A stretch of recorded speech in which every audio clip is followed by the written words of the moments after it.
It seems like we don't live in a democratic country anymore. Democracy index देख लो। Actually democracy index देखने की भी जरूरत नहीं है। अगर तुम्हारे आंख कान खुले होंगे तो तुम्हें दिख रहा होगा। अगर तुमने सरकार से सवाल करने की जरूरत की तो तुम देशद्रोही। अगर तुमने कोई करप्शन उजागर किया तो जेल में भर दिए जाओगे या मार दिए जाओगे। मुझे लगता है संविधान के प्रियम्बल से डेमोक्रेटिक शब्द हटा देना चाहिए। सिर्फ सेकुलर और सोशलिस्ट शब्द के पीछे क्यों पड़े हो आप? क्या सिर्फ इसलिए कि ये दोनों शब्द इमरजेंसी के वक्त जोड़े गए थे 42nd अमेंडमेंट के द्वारा, या फिर आपका इंटेंशन कुछ और है?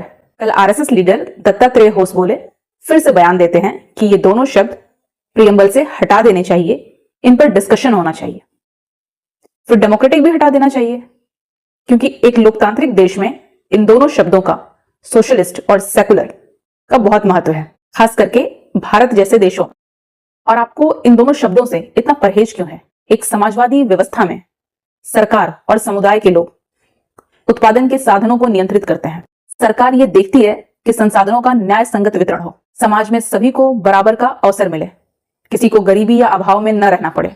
समाजवादी देशों में सरकार शिक्षा, स्वास्थ्य और सामाजिक सुरक्षा का दायित्व उठाती है। या तो आप लोग इस जिम्मेदारी से भागना चाहते हो या फिर अपने क्रोनी कैपिटलिस्ट को देना चाहते हो।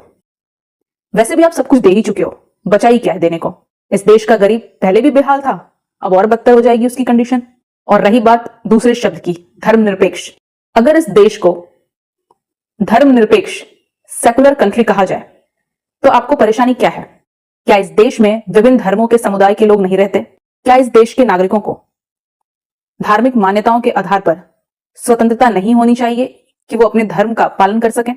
एक सेकुलर देश में, एक धर्मनिरपेक्ष देश में सरकार किसी भी एक धर्म को बढ़ावा नहीं दे सकती है, किसी भी एक धर्म और समुदाय के साथ भेदभाव नहीं कर सकती है। और किसी भी देश में शांति और सद्भावना बनाए रखने के लिए ये दोनों शब्द बहुत जरूरी हैं। तो इससे हमें या किसी और देशवासियों को कोई आपत्ति नहीं है। हम सरकार चुनते हैं वोट देकर के। एक लोकतांत्रिक देश में सरकार को धर्म का ठेका नहीं लेना चाहिए। अगर हमें धर्म से ही देश चलाना होता तो हम पंडित, मौलवी, पादरी नहीं चुनते। हम आपको क्यों चुनते? धर्म पूरी तरह से आस्था का विषय है, इसे लोगों पर ही छोड़ दीजिए। और जब आप ये कहते हैं सबका साथ सबका विकास, तो फिर इन दोनों शब्दों के बगैर आप कैसे कह सकते हैं सबका साथ सबका विकास?